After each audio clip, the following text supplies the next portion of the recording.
మీ business ను develop చేసుకోవాలి అనుకుంటున్నారా? మీ పరపతిని పెంచుకోవాలి అనుకుంటున్నారా? అయితే ఓకే టీవీ ద్వారా ఎల్ బ్యాండ్, ఆస్ట్రన్ band ad, scrolling ad, ad with voice overs, logo bug, video ads ద్వారా మీ యాడ్స్ ను పబ్లిష్ చేసుకోండి. సంప్రదించవలసిన ఫోన్ నెంబర్ 8520917933.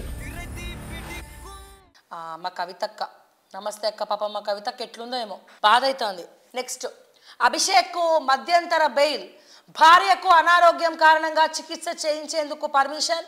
4వ రోజు కవితను విచారణ చేసిన ఈడీ, ఆమె వ్యక్తిగత సహాయకులను ప్రశ్నించిన అధికారులు. నేడు తల్లి శోభను కలిసే chance.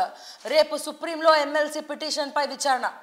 Delhi liquor scam, money laundering కేసులో జైల్లో ఉన్న బోయినపల్లి అభిషేక్కు సుప్రీంకోర్టు 4 వారాల మధ్యంతర బెయిల్ మంజూరు చేసింది.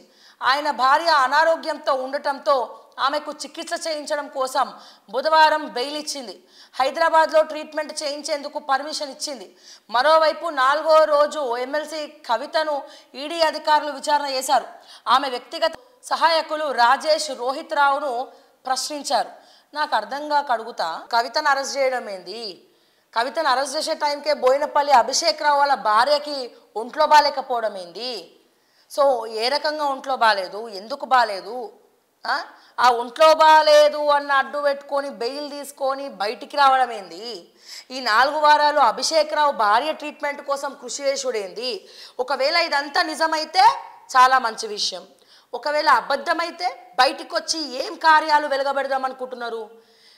అభిషేక్ రావుకి బెయిల్ ఇచ్చి బయటికి వదిలినా సరే ఆయన మీద నిఘా పెట్టాల్సినటువంటి అవసరం ఉంది.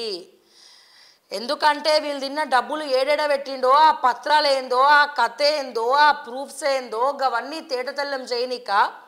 అండ్ అట్లనే ఈ విచారణలో భాగంగా అభిషేక్ రావు కూడా హాజరయ్యిండు కవితతో పాటు. జైలు నుంచి తీసుకొచ్చారు కదా మొత్తం ఎవరెవరైతే ఉన్నారో ఇప్పుడు రోహిత్ రావు, రాజేష్, ఈ అభిషేక్ రావు. రాజేష్ అంటే పిఆర్ఓ, మనకు కూడా ఎరికనే. జర అప్పుడప్పుడు ఒకసారి ఫోన్ చేసినాం పాపం. ఎట్లా మనం ఫోన్ లేపరు, ఎందుకంటే వాళ్ళు అనుకుంటున్నారు మేము యాంటీ బీఆర్ఎస్ అనుకున్నారు, కానీ మేము యాంటీ కరప్షన్ అని మాత్రం అర్థమవుతలేవు. నెక్స్ట్ ఇక్కడ చూస్తే నేను ఏం చెప్పాలనుకుంటున్నానంటే, ఈ అభిషేక్ రావు బయటికి రావడం కొద్దిగా అనుమానాస్పదంగా కనబడతా ఉంది. కవిత లోపలికోడు, అభిషేక్ రావు బయటికి రావడం, బయటికి వచ్చినాక హైదరాబాద్లో 4 వారాలు భార్యకు ట్రీట్మెంట్ అనడం. సో ట్రీట్మెంట్ చేయడానికి భార్య వాళ్ళ అమ్మ నాన్న లేడా? మన అభిషేక్ రావు వాళ్ళ అమ్మ నాన్న లేరా కేర్ తీసుకోవడానికి? ఒకవేళ పోనీ అభిషేక్ రావు ఏజ్ చూసినట్టయితే నాకు తెలిసి ఒక 40s అట్లా ఉంటుంది మేబీ. సో మరి ఇప్పుడు 40s అట్లా ఉన్న ఈ ఏజ్లో మరి భార్యకు వచ్చినటువంటి సమస్య ఏంది?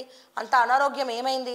సో ఈయన ఇప్పుడు బయటికి వచ్చి ఏం చేస్తున్నారు నేను అనేది ఏంటంటే, ఒకవేళ అదంతా నిజమైతే మేము కూడా మద్దతు ఇస్తాం. కానీ ఈ అభిషేక్ రావు బెయిల్ తీసుకొని బయటికి వచ్చిన 4 వారాల పాటు ఈయన మీద నిఘా పెట్టాల్సిందే. ఆయన ఎక్కడ పోతున్నాడు, ఏం చేస్తున్నాడు, ఎవరితో మాట్లాడుతుండు, ఏం చేస్తుండు, భార్య పక్కన హాస్పిటల్లోనే ఉన్నాడా, లేకపోతే 1 గంట సమయం ఎక్కడికైనా మిస్ అయిందా? సో ఇవన్నీ కూడా డేగా కల్లేసి మరి చూడాల్సినటువంటి అవసరం అయితే ఉన్నది. ఓకే, మన వెల్కమ్ టు తిహార్ జైల్ అయితే తిహార్ జైల్ అంటుండు మరి మనోడు ఎవరు, సుకేష్ ఏమంటుండంటే వెల్కమ్ టు తిహార్ జైల్ కవితక్క అని చెప్తుండు. అంటే ఈ జైల్లో ఉన్నటువంటి సుకేష్కి ఫోన్లు ఎవడిస్తుండు? ఈయన న్యూస్ అంతా ఎట్లా తెలుసుకుంటుండు? న్యూస్ అంటే ఎట్లా తెలుసుకుంటుండు అంటే, మనోడు తప్పు చేసిన వాళ్ళందరూ కూడా జైల్లో మంచి మంచి భోజనం తింటారు. విఐపి ట్రీట్మెంట్ ఇస్తే ఇక వాళ్ళలో మార్పు ఎందుకు వస్తుంది? నన్ను అడిగితే తప్పు చేసిన వాళ్ళందరినీ మన బార్డర్కి పంపించాలి. మన బార్డర్కి పంపిస్తే ఏమవుతుంది? అక్కడ అసలు దేశం కోసం సైనికులు ఎంతమంది కష్టపడి ప్రాణత్యాగాలు చేస్తున్నారు. అటువంటి ట్రీట్మెంట్ ఇవ్వాలి. అటువంటి ట్రీట్మెంట్ ఇస్తే తప్ప ఈ రాజకీయ నాయకులు, ఈ తప్పు చేసిన వాళ్ళందరూ కూడా బాగుపడరు. ఈ సుకేష్ జైల్లో మంచి రాసమర్యాదలు అంట, రోజుకొకరు వస్తూ ఉంటారంట జైల్లో. మంచిగా టీవీ, ఫ్రిడ్జు, మంచి ఏసీ. సో ఇవన్నీ ఉన్నాక ఇక వాడు ఏం తప్పు చేసిందని చెప్పి ఏం ఫీల్ అవుతాడని నాకు అర్థం కాక అడుగుతా. 24/7 కస్టడీకి పర్మిషన్ ఉన్నది. బంజారా హిల్స్ పిఎస్లో అన్ని సౌకర్యాలు ఉన్నాయి. ప్రణీత్ రావు పిటిషన్ కొట్టేయండి. హైకోర్టులో ప్రభుత్వ తరపు న్యాయవాది వాదనలు. తీర్పు నేటికి రిజర్వ్.